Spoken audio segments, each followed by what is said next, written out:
எல்லோருக்கும் வணக்கம்.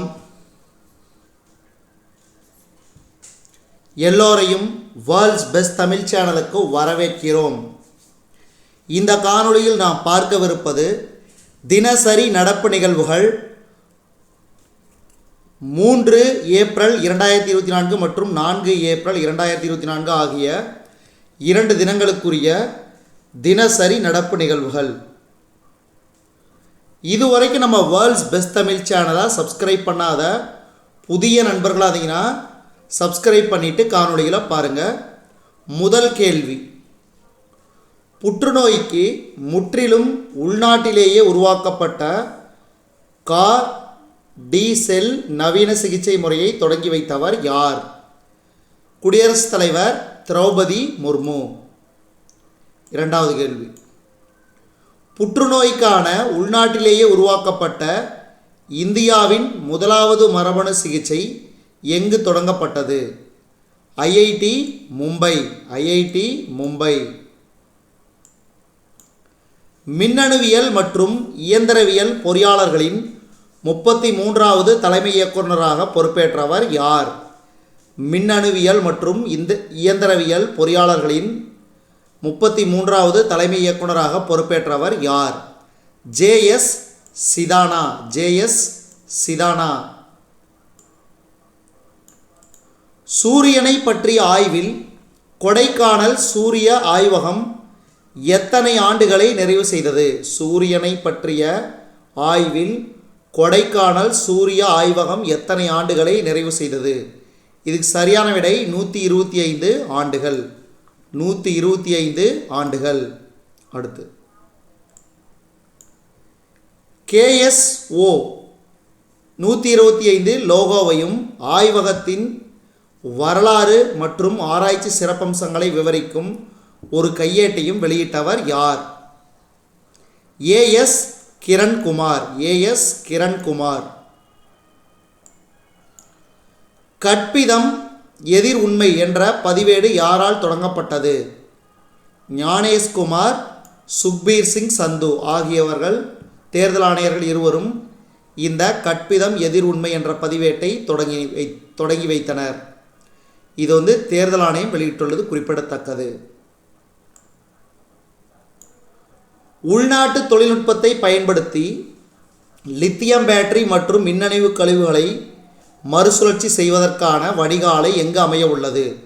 உள்நாட்டு தொழில்நுட்பத்தை பயன்படுத்தி லித்தியம் பேட்டரி மற்றும் மின்னணு கழிவுகளை மறுசுழற்சி செய்வதற்கான வடிகாலை எங்கு அமைய உள்ளது?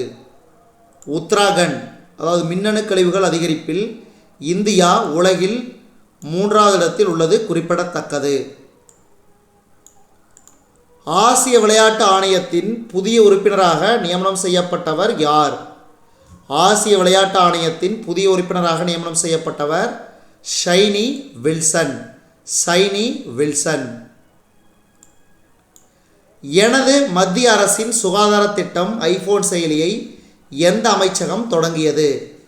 எனது மத்திய அரசின் சுகாதார திட்டம் ஐபோன் செயலியை எந்த அமைச்சகம் தொடங்கியது? மத்திய சுகாதார அமைச்சகம். எனது மத்திய அரசின் சுகாதார திட்டம் ஐபோன் செயலியை தொடங்கி வைத்தவர் யார்? அபூர்வா சந்திரா. அபூர்வா சந்திரா. அடுத்து, இராணுவ தளபதிகள் மாநாடு 2024 எங்கு நடைபெற்றது? இராணுவ தளபதிகள் மாநாடு 2024 எங்கு நடைபெற்றது? இதுக்கு சரியான விடை டெல்லி. டெல்லி. அணு ஆயுதங்களை சுமந்து செல்லும் அக்னி பிரைம் என்ற புதிய தலைமுறை ஏவுகணை எங்கு வெற்றிகரமாக சோதிக்கப்பட்டது?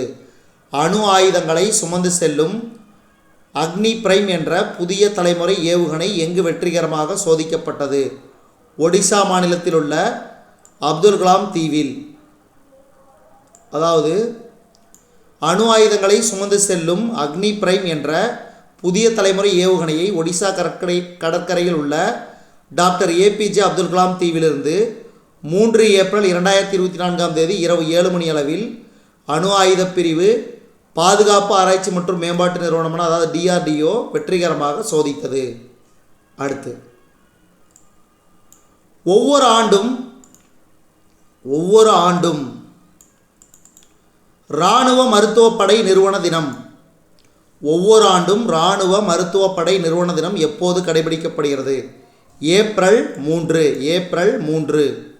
அடுத்து, எந்த நாட்டு பள்ளிகளில் காலை உணவு திட்டம் அறிமுகப்படுத்தப்பட உள்ளது? எந்த நாட்டு பள்ளிகளில் காலை உணவு திட்டம் அறிமுகப்படுத்தப்பட உள்ளது? சரியான விடை கனடா.